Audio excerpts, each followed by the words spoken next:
Welcome back, everyone. It's lovely to have you with us once again on what can only be described as a cold, blustery and thoroughly soggy week here in the UK.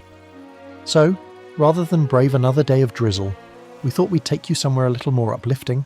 A trip abroad, in fact, where blue skies stretch endlessly, the air is fresh, and the sun shines with what feels like personal intent. For those of you already basking in warmer climates, do forgive us while we attempt to defrost vicariously through this episode. We're taking you back to our previous home, the property we bought and painstakingly restored, to show you how it all began and how we transformed a once abandoned house, empty for nearly a decade, into a true dream property, one that, in turn, helped fund the purchase of our beautiful Dartmoor home. Our journey to this particular house began quite by chance, and as it turned out, perfect timing. In the wake of a failed dam project in Queensland, Australia, the government had acquired hundreds of properties, farms, small holdings and family homes, bought up to make way for a dam that was never built. For many it was a deeply painful time. Entire families who had lived on the same land for 2, 3, even 4 generations were forced to leave their homes. Some were fortunate, selling to the government for more than market value and later renting back their houses for a token amount while the planning process dragged on. But the project itself was fatally flawed. The proposed dam site was in the wrong place, and the rate of evaporation meant it would never have held sufficient water, an awful scheme that thankfully was eventually abandoned. When it was finally cancelled, the government found itself holding 464 properties, many of them neglected and standing empty for years. Those who had remained were then given the chance to buy their homes back at a fraction of their former price, while the rest was sold off to whoever was ready to breathe life back into the valley. For us, newly arrived in Australia, it felt like fate had stepped in. The opportunity to buy one of these long-forgotten houses came at exactly the right moment, allowing us to begin building what would become our dream Australian home, and eventually the project that helped us find our way to Dartmoor. So, let us begin.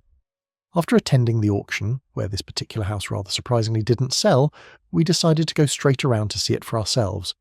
Was it the 10-foot-high asbestos fence? Or perhaps the fact it had been empty for nearly 10 years? Maybe it was the absence of anything resembling a livable downstairs? The white wadding used as insulation, or the lack of a functioning bathroom. At first glance, it was very much the ugly duckling, but there was something about it, a quiet potential, waiting to be rediscovered.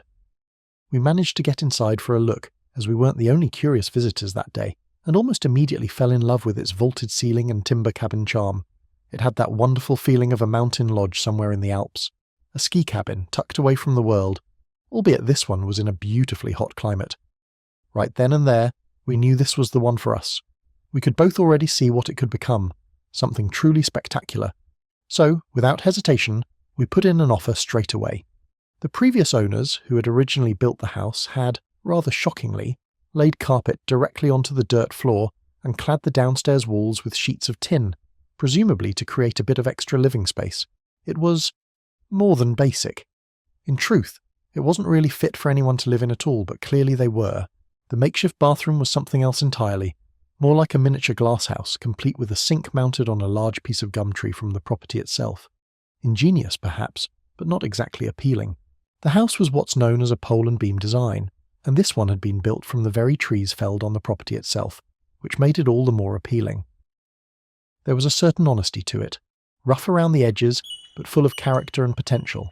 The house was what's known as a pole and beam design, and this one had been built from the very trees felled on the property itself, which made it all the more appealing.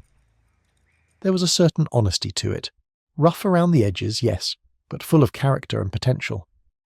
The rainwater tank for the house was nestled deep within the forest, with the pipe feeding it propped up by wooden supports all the way down the driveway. Very rudimentary, if we do say so ourselves, but no reason it didn't work. We had accommodation about 5 minutes down the road, which allowed us to come over most evenings and start pulling everything apart. By the time Christmas arrived, we'd reverted to living like students again, and honestly it was great fun.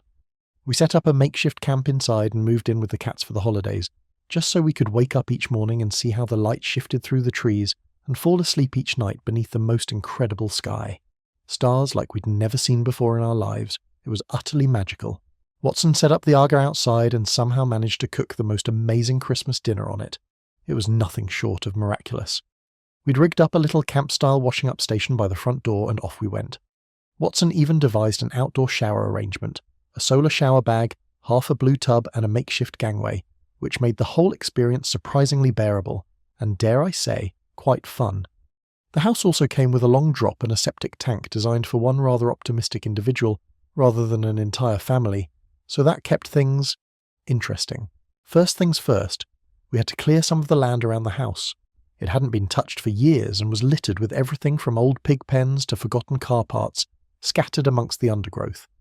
The smaller trees that had grown too close to the house also needed to come down, partly to keep the building safe in future years, and partly to give us a bit of breathing space. We also wanted to retain the bank around the house properly. Admittedly, this was more of a visual exercise than a structural one. The ground was solid and wasn't going anywhere, but it needed a proper edge. That would allow us to start putting in the infrastructure we knew we'd need later on. At this point, we had to create what I fondly called the lunar landing.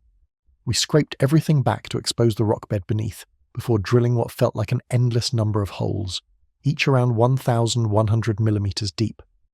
The rule of thumb with a retaining wall is that whatever height you have above ground, you should have the same amount below it.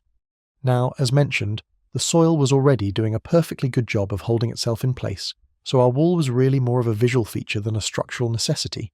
But we decided to build it properly anyway, just in case. It was a little like constructing the Great Wall of China, only in Queensland, out of timber, and with Watson absolutely loving every minute of it.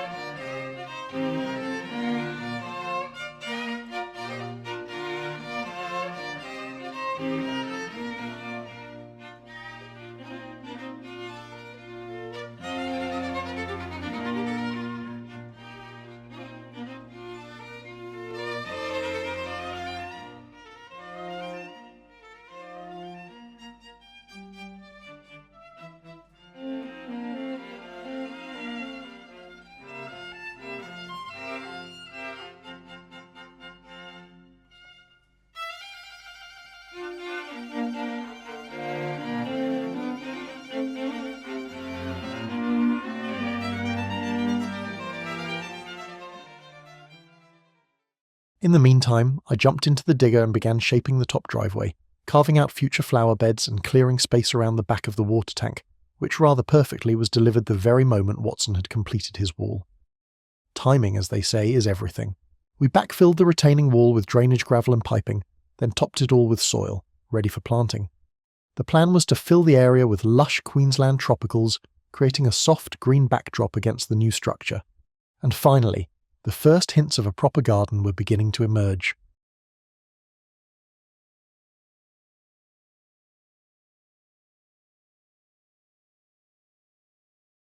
The property also came with a 3-bay shed and a lock-up workshop, which at the time we thought was fantastic. But looking back at the footage now, it's hard not to laugh. It all looks completely dishevelled and rather feral. I can hardly believe it used to look like this, and I can't wait to show you how it eventually turned out. This was also where Watson discovered our first python skin, and it was a good one.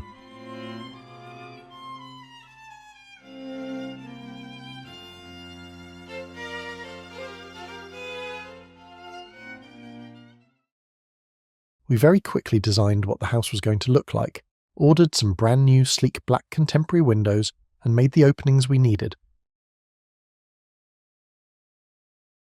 We'd had our planning application approved by the council, so Watson had the go-ahead to begin building all of our internal stud walls based on our design, and with that, the real transformation began. The ceiling was battened up, and new kitchen walls were created in the centre of the house. Then Watson quickly had to build us a new front door, as the original ones, though beautiful glass, sadly wouldn't work with our new layout. A great friend of ours who owned a reclamation yard mentioned he had about 6 lengths of old bowling alley that needed a new home, so we jumped at the chance straight away. The first section was immediately transformed into our new front door. Watson trimmed it with hardwood to stop it from warping, as the panels are made up of countless strips of timber pinned together, and once cut, they quite literally behave like a concertina. The hardwood trim held everything firmly in place and looked fantastic. It weighed an absolute ton and took about 8 hinges, plus a bit of extra stud work, to make sure the frame was strong enough to hold it. Next, we added cement board to the floor where our wood burner would eventually sit, and laid the tiles in place. We needed to get this done so we could also sheet the cement board behind the fireplace, at the same time as plasterboarding the rest of the wall, keeping everything neat, aligned and ready for finishing, Of course, next on the list for me was adding the insulation, or, as you all now know, what we fondly refer to as the Wookiee. It was a task done on a grand scale in this house, and the ceiling height definitely made it interesting. It took us about a week or so to get all the plasterboard in place. We had originally planned to bring in a team to help, but after spending more time chasing plasterers than actually plastering, it became clear that no one would be available for months, or if they were, they'd be charging a small fortune for something we could quite easily do ourselves. The only plasterer who showed a glimmer of availability sadly hurt his back, but very kindly lent us his sheet lifter. So, in true Watson and Holmes style, we just got on with it. He did give us a few handy hints before disappearing to rest, and with that, we set to work. Admittedly, it wasn't quite as graceful as the professionals make it look, but we got there in the end, with only minimal debate over whose side was straighter. We sheeted the kitchen, and Watson created a breakfast bar using another length of the old bowling alley, running the full span of the kitchen along what would become our sunroom side. It was designed as a place to display candles, cut flowers, or simply to catch the morning light. Then we moved straight on to creating our actual kitchen worktops. Now some might order marble or porcelain, but that never felt right for this house. We wanted to add personality, to think a little outside the box. We wanted a truly bespoke kitchen, and that's exactly what we created. I will say, when it finally came time to sell the house, it was one of the key features everyone fell in love with. It was unique, full of character, and looked absolutely incredible. But you'll have to wait a little longer to see that in all its glory. We purchased the kitchen shells and finally put everything into place, a huge step forward, as it became the first space in the house that was clean and organised. For months we'd been living with pots, plates, and every imaginable utensil piled in the middle of the floor. It was quite simply chaos. At last the worktops were installed, including the main breakfast bar and island section, where Watson had painstakingly restored the original 10-pin bowling dots. The originals had pretty much crumbled away, so we cleaned each one, recut the holes, and filled them with black filler to achieve a perfect finish. Everything was then sealed with marine and food-grade varnish, giving the surfaces their final, glorious sheen. With all the plastering complete and the walls painted white, the sunroom, living room, and dining room were finally coming together nicely. It was the first time the house really began to feel like a home. With all of that done, it was time for us to take down one of our large gum trees. Now, we absolutely hate removing trees, especially one this old, but sadly, gum trees are notorious for dropping limbs. Their nickname, rather ominously, is the Widowmaker. This particular tree had developed a slight lean toward the house and had already started shedding a few branches. For everyone's safety, it simply had to go, even more so as we were about to build a sun deck directly within its reach. A local arborist came round to help with the job. It was still very early days for us in Australia, and at that stage Watson didn't yet have the tree felling experience he has today, so this first one definitely required qualified support. The tree was completely hollow inside, as you can see here. The termites had clearly been having a wonderful time nibbling their way up through the middle and making quite the home for themselves. It was another clear reason why the tree had to go. Like many gums, it had become host to millions of little white tenants, happily munching their way through the trunk from the inside out. Our neighbour kindly took the gum away and stored it just around the corner so we could all access it later for fence posts when needed. I'm quite sure parts of it also became home to the local wildlife, so in the end, nothing was wasted in any way.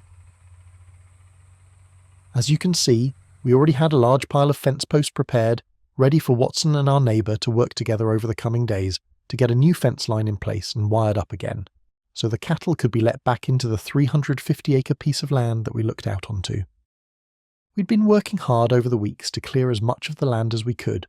There was so much fallen timber and old logs tangled in the undergrowth. It was unbelievable.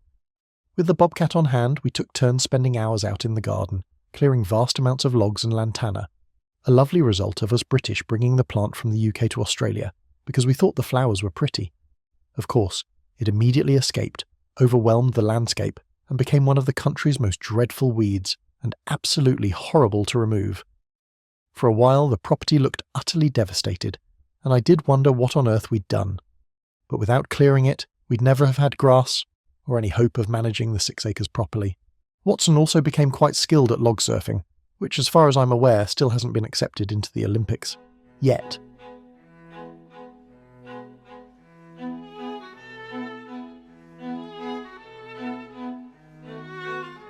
Now, at this point in the proceeding, or should I say the renovation, we went big.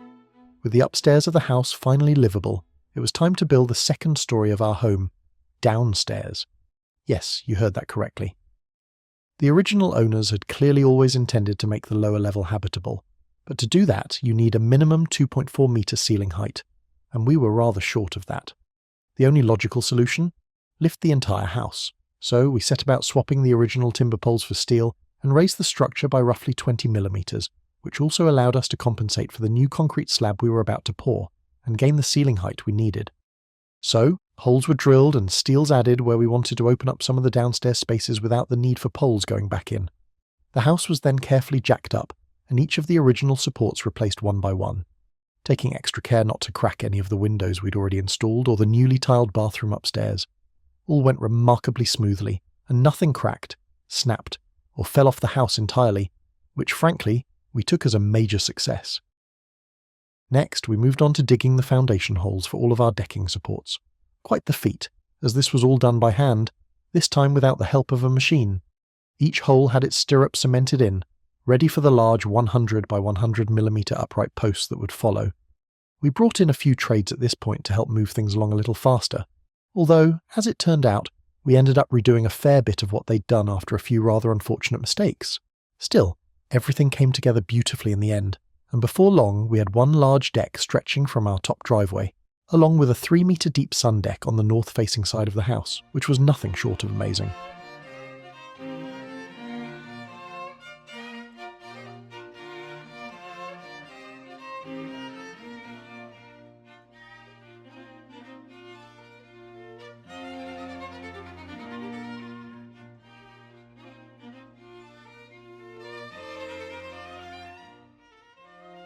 King Mush was the first to explore the new deck and gave it his official paws up of approval.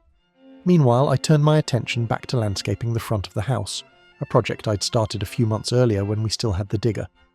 I built a few small retaining walls to create plateaued tiers, so we could layer the planting from the driveway down to the top of the retaining wall and finally into the garden below. Just by the edge of the deck, I planted a beautiful white frangipani tree, so that in years to come, as you walked up to the house, it would be the very first thing to greet you.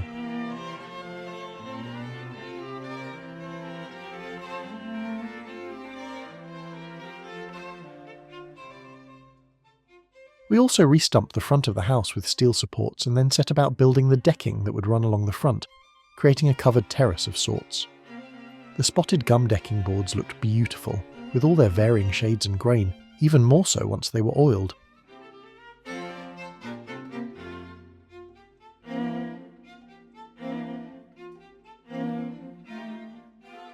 The last piece of the puzzle was the staircase leading from the top deck down into the garden. Watson once again took to digging foundation holes by hand until each one was deep enough for the steel stringers to be cemented in.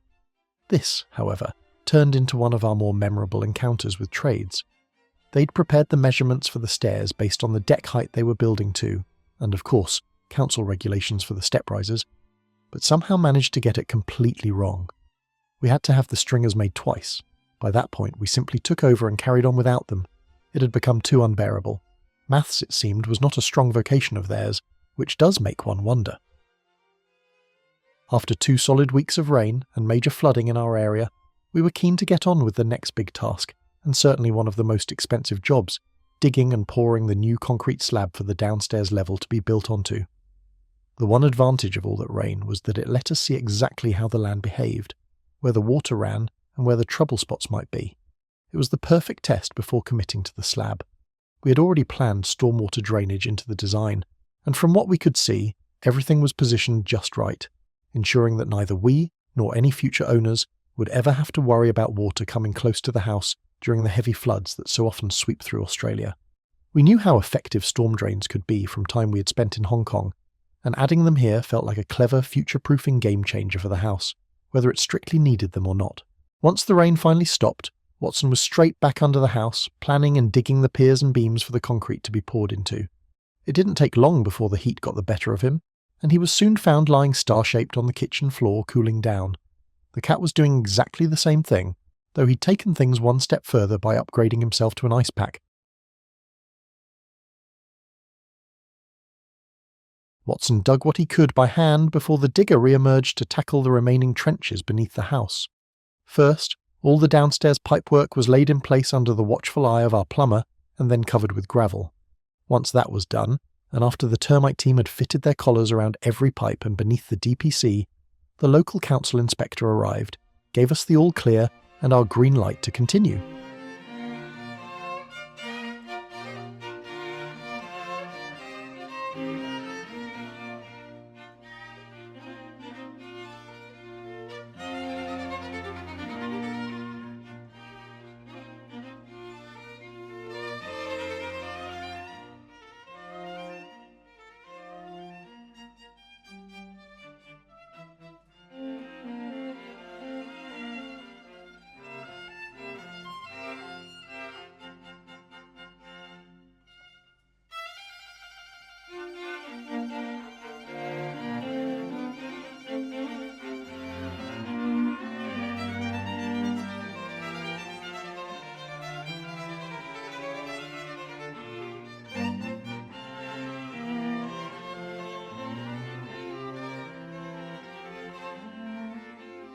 The DPC was laid, the reinforcing mesh went in, and we were finally ready for the concreters of all concreters to perform their magic. The team we used usually poured enormous slabs for factories and commercial buildings, the sort of scale where entire fleets of trucks are involved, so although our slab felt absolutely gigantic to us, it was apparently a walk in the park for them. Watching them work was like witnessing a perfectly choreographed performance. Because of the local temperatures, they arrived at 4 a.m, and by 8, everything was poured, smoothed and polished, and they were off to their next job. Pouring early in the day meant the concrete cured evenly, avoiding the risk of hairline cracks. Ours went perfectly, and even after a year of living on it before we eventually tiled, it remained just as flawless as the day it was poured. We were very happy indeed.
With the slab poured, and the house no longer resembling a flying saucer, I got back to planting along our fence line while Watson pressed on with building the downstairs. The windows had already been ordered and were being made, so Watson had plenty of motivation to push ahead and bring to life the floor plan we'd mapped out. I couldn't wait to see all the walls go up and finally get a feel for how the space was going to work. Watson worked quickly, wrapping the new structure in its bright green Gentle Giant eco-wrap, which meant we were finally weather-tight and ready for the doors and windows to arrive. It was also the moment we could at last cut the opening into the upstairs floorboards and install the internal stair treads, meaning we could finally move between floors without having to go outside first. We did, however, have to fit a wildlife panel at night, just in case the local possums decided they fancied popping up for a midnight feast. Before we knew it, the windows and doors had arrived, installed straight from the back of the truck, and just like that, we were officially weather and wildlife tight. And so, after weeks, months, and years of digging, building, lifting, and the occasional brush with heat stroke, the house finally stood tall, sealed, and ready to reveal its new life. But not just yet. Because where would be the fun in showing you everything now? The house is taking form, but it has a whole new personality yet to reveal, as it transforms into the final grand design we had always envisaged. Join us for part 2, where lush gardens take shape, interiors come to life, and the final big reveal is, at long last, revealed. We'll show you how we turned an ugly duckling into $1 million property. In the meantime, we'll leave you with the sunsets that coloured our evenings on the Sunshine Coast, skies ablaze with gold and crimson, and that quiet, satisfying thought that maybe, just maybe, we were onto something rather special. Until next time,